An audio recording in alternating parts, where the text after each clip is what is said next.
Let's just start it off with one today.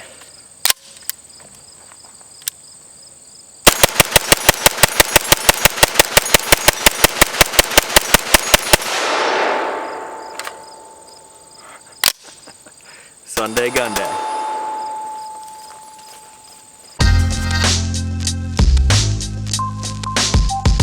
What's going on, everyone? Back with another episode of Stuff and Things. I hope you're all having a great Sunday so far. And today we're going to be getting a little weird with things. I wanted to take a step away from the norms that everyone is used to seeing, and I decided to go overseas for this one. Hopefully you find this informative or at least entertaining, because I think it's going to be a fun day out here on the range. And if you do like this, I would have no problem with making more of these in the future. So coming from the beautiful country of Slovakia, we are taking a look at the Grand Power Stribog SP9A1. If you are in any way fascinated by Euro-style subguns, then this one has probably caught your eye at some point. After a bit of absence, the Stribog is now finally being imported to the US again by Global Ordnance, and they are available on the market today. This is a semi-automatic pistol chambered in 9mm, and I'm running this today with an SB tactical brace using an adapter from Grand Power. This is a pretty chunky little gun with an aluminum upper and a massive bolt for the blowback operation, but it does save a little weight with the injection molded glass reinforced polymer lower. What makes this unique from its predecessor is that the charging handle is no longer reciprocating, which was one of the complaints from owners and users in the past. This comes standard with an 8-inch threaded barrel, M-LOK accessory mounts, and all of the controls are ambidextrous. It's shipped with not one or two, but three 30-round stick mags, extra flip-up sights, and a small case to house everything. And then for today's testing, I've also mounted up a TLR1HL underneath and a Holosun 510C on top. Now, it shouldn't surprise you that I'm pretty excited to shoot this PCC. I've definitely been gravitating towards them a lot recently because almost all of them are a blast to shoot, and they're also pretty cost effective, especially when chambered in 9mm like this one here. Now, I actually have some ammo today to load up in these translucent 30-round mags that should complement this nicely based off of the importer of the Stribog, so let's head out to the range and check it out.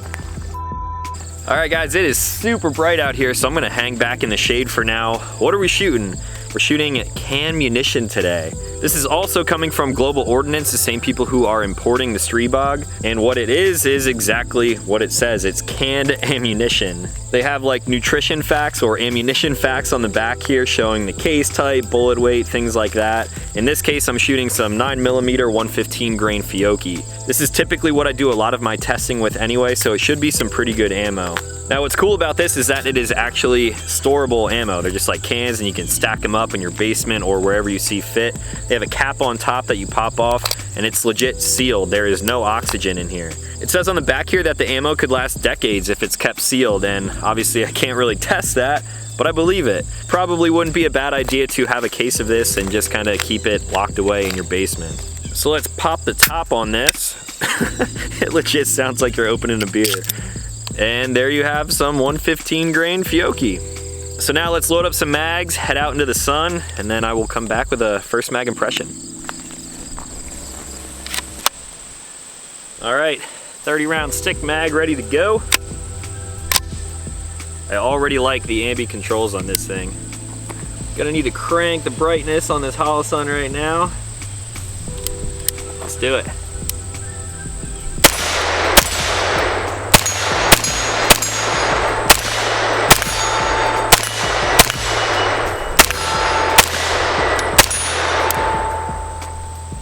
All right.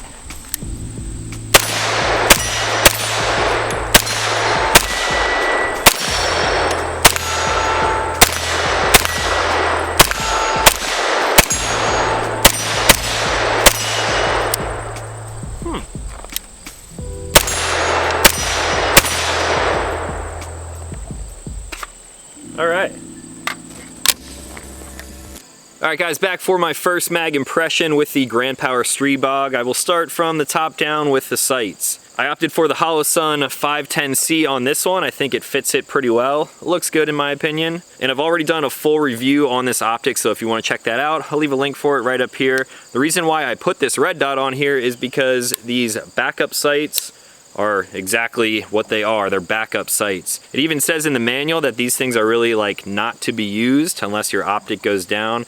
And they're just kind of cheap plastic ones. They do include replacements in the box, but for the most part, I will probably never be using those, and I think this Holosun is gonna live on here for a majority of its life. Now moving down to the upper receiver part of this gun, this thing actually has a really nice fit and finish to it. If you're comparing this to a lot of other guns in this category, this is definitely going to be on the more cost-effective side. When I think of any gun that sort of rivals this kind of package right here, you're typically looking at like the $1,000+ mark, and this is coming in well underneath that. It is a metal upper. It has a really nice finish on it actually, and it has some M-lock slots up here if you want to mount anything on the side. I did throw this light on here just for the hell of it, but if I were actually using this gun in a practical application, I would probably opt to mount something on the side with maybe a pressure switch on the reverse side. Now let's actually talk about this charging handle real quick, because some previous owners and people who have shot this gun in the past, I've seen them actually mount up lights very similar to this, and they were also not doing it for the illumination, but they were actually using it as a reference point.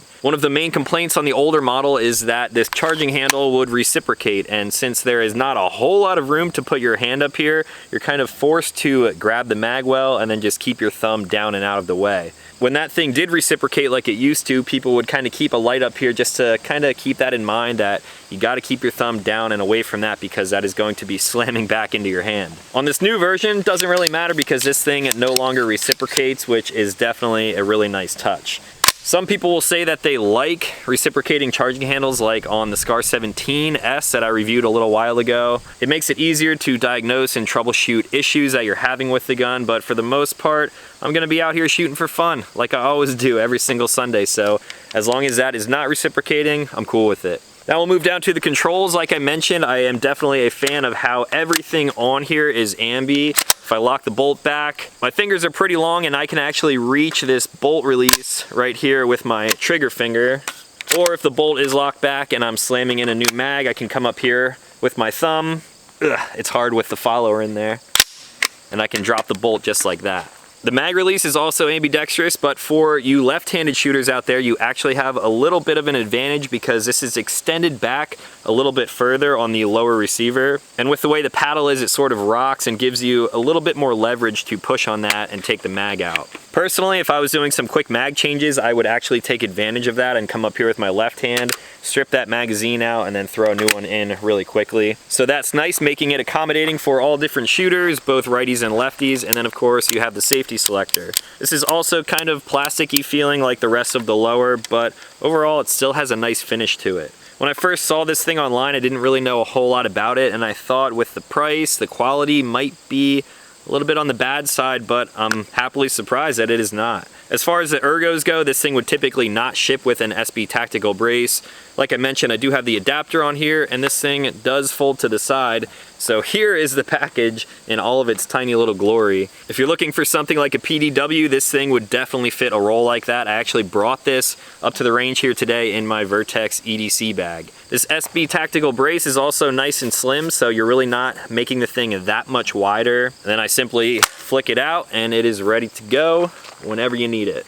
Now as far as the ergos go, it is a small package, but it does feel pretty good. I like the grip on here. I'm actually glad that I like the grip because as you can see, I would not be able to swap that out. And then as far as my support hand goes, it's kind of weird because I didn't know what to do with the light on the front. The charging handle doesn't really matter. Like I mentioned, it doesn't reciprocate, but I don't know if I want to like put my thumb on the side, over the top. It's just kind of weird. I would like to try to not grab the mag well because obviously you're going to be more stable if you have a more positive control with your hand out further on the gun. And then the only other thing would be the stick mags. They are 30 rounds. This thing ships with 3 of them. Once they're loaded up, you can actually see the round count in here. And that was obviously my first time loading one of these, but I'm happy to report that they load very similar to a Scorpion mag. You just sort of cram them in the top. And yeah, I got 30 rounds in there without a problem. For this being a direct blowback gun, I was actually surprised with the recoil impulse, but we'll talk about that a little bit more once I shoot it some more. So let's head back out to the range and put some more of that can munition down. Can ammunition.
How about some 75-yard shots out of a little barrel like this with a very rough 0 on this optic?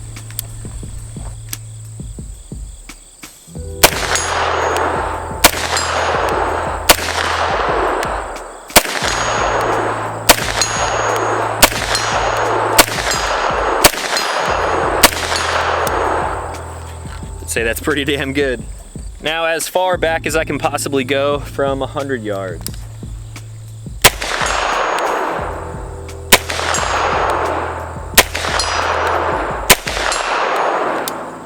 That is pretty damn accurate. Now I'm gonna try to run this thing in its folded configuration. This SP Tactical brace comes awfully close to covering up that ejection port. And I'm not exactly sure how these were ejecting, so we'll see if this causes any issues. I'd even hold this thing now.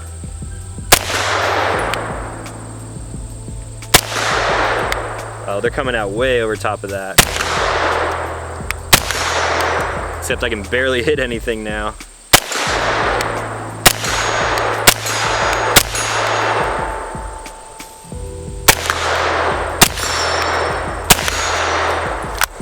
I think I'll stick with the brace.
This thing is very accurate.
Yeah, buddy.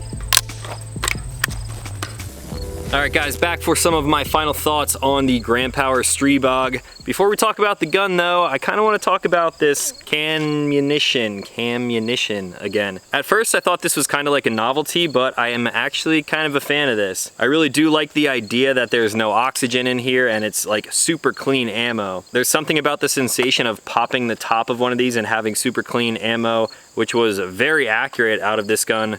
Right there at your fingertips, I'm definitely a fan of this stuff. I shot 3 cans of this and there are 90 rounds per can. I also threw in some of my ammo into the mix and I believe I put about 300 rounds or maybe 350 through this today.